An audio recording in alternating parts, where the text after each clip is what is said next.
L'Afrique face à 1400 ans d'impérialisme arabo-musulman.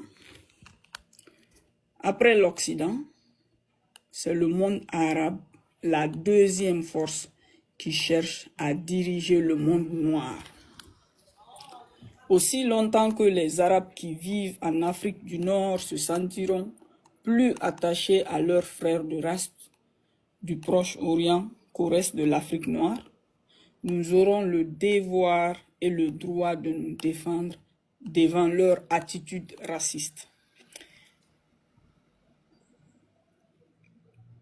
En avril 1989, suite à un incident frontalier entre le Sénégal et la Mauritanie, le gouvernement arabo-berbère de Mauritanie prend prétexte de la situation pour se livrer à une épuration ethnique.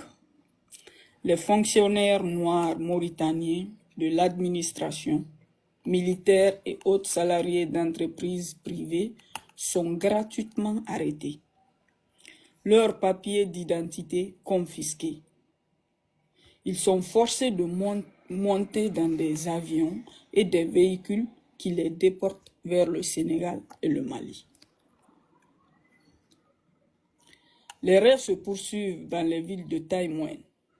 Les Noirs des ethnies Peul, Wolof et Soninké sont dépouillés et expulsés.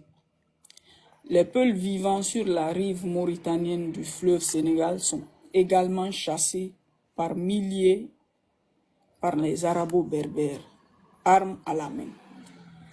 Leurs terres et maisons sont saisies et leurs villages sont renommés en langue arabe.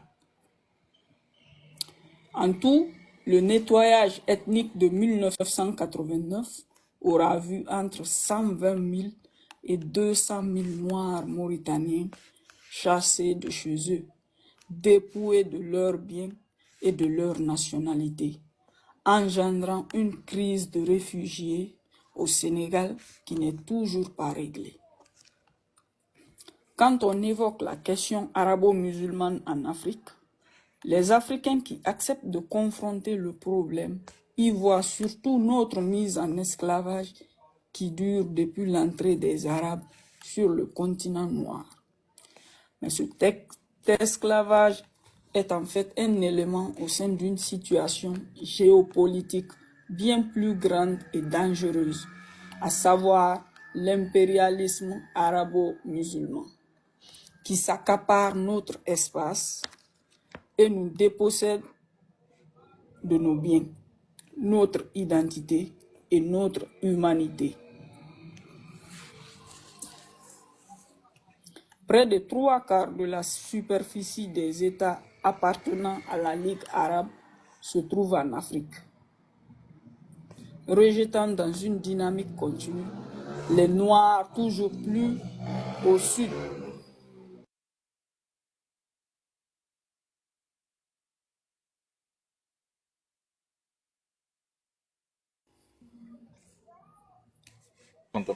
Réduisant notre espace de vie et nos libertés. Le monde arabe s'élargit à nos dépens et c'est de ce problème absolument existentiel dont il est question dans cet article. Le nord-ouest africain, comme la Libye, comme l'Égypte et tout le reste du continent, fut d'abord peuplé de Noirs. Ce sont les Noirs du Maghreb et du Sahara qui ont fait naître les langues et la culture berbère. C'est eux que les Romains, en arrivant en Afrique, ont appelés Maures, c'est-à-dire Noirs. Les Romains ont ainsi appelé le Maghreb Mauritanie, c'est-à-dire pays des Noirs. C'est Mauritanie qui est à l'origine de Mauritanie, qui signifie donc aussi pays des Noirs. En 640, les Arabes entrent sur le continent par la force et s'imposent sur tout le nord. Ils prennent le contrôle de l'Égypte et islamisent toute la région. En minorité, ils laissent les Maures islamisés régner sur le Maghreb. Les Turcs de l'époque ottomane conquièrent ensuite de l'Égypte aux frontières du Maroc à partir du XVIe siècle. Dès le 8e siècle, tous ces musulmans, les Turcs en particulier, plus tard, parallèlement à la mise en esclavage des Noirs du sud du Sahara et d'une partie des Maures, vont réduire en esclavage des millions de blancs chrétiens, européens et les islamiser. C'est ainsi que le Maghreb va devenir à prédominance métisse et blanche. Les Noirs y deviendront minoritaires. Les Berbères en particulier vont beaucoup blanchir, à tel point qu'en Mauritanie, on distinguera les Berbères noirs, morts noirs, et les Berbères blancs, morts blancs. La signification du mot mort ayant été oubliée, les Blancs arabo-berbères le manipulent, prétendant qu'il ne désigne que, et que Mauritanie veut dire en somme pays des Blancs berbères. Ce trucage linguistique est un des outils dont ils se servent pour affirmer leur dominance sur ce pays d'Afrique de l'Ouest, où se cristallise une bataille sourde entre l'Afrique et le monde arabo-musulman. De la Mauritanie au Soudan, les Blancs de Mauritanie, dits Beydan, pourtant environ 25% de la population, détiennent tous les leviers du pouvoir, toutes les richesses, tous les privilèges.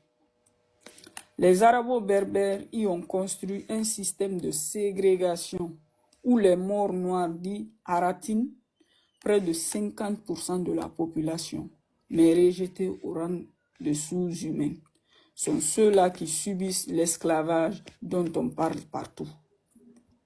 Les autres noirs Peuls, Wolof et Soninké, environ 25%, sont également discriminés et ont été les victimes du nettoyage ethnique de 1989. Ces actes s'inscrivaient dans la volonté de purger le pays de sa majorité noire. Mis à part la force militaire, les Blancs arabo-berbères s'appuient en particulier sur l'islam. Étant en partie d'origine arabe, c'est donc eux qui ont reçu la révélation d'Allah. Ils sont de ce fait divins et supérieurs aux Noirs, qui seraient par nature des esclaves d'origine païenne diabolique. Le code de l'esclavage en Mauritanie s'appuie ainsi entièrement sur le Coran, en comptant sur le fait que les Noirs islamisés, éduqués à boire la suprématie arabe jusqu'à l'étouffement, accepteront cette volonté de Dieu. Toute cette emprise a pour but, depuis les indépendances, de détacher la Mauritanie du monde noir pour en faire un pays arabo-islamique et assurer ainsi les privilèges des Blancs arabo-berbères seuls. C'est un projet similaire que nourrissent des Touaregs clairs de peau au nord du Mali voisin.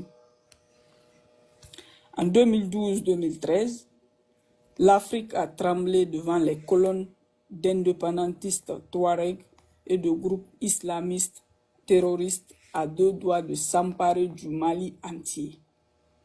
Aux origines de ces revendications indépendantistes, la mise à l'écart des Touaregs des instances dirigeantes du Mali. Les Touaregs sont un sous-groupe berbère, originellement noir aussi, en partie blanchi par la suite.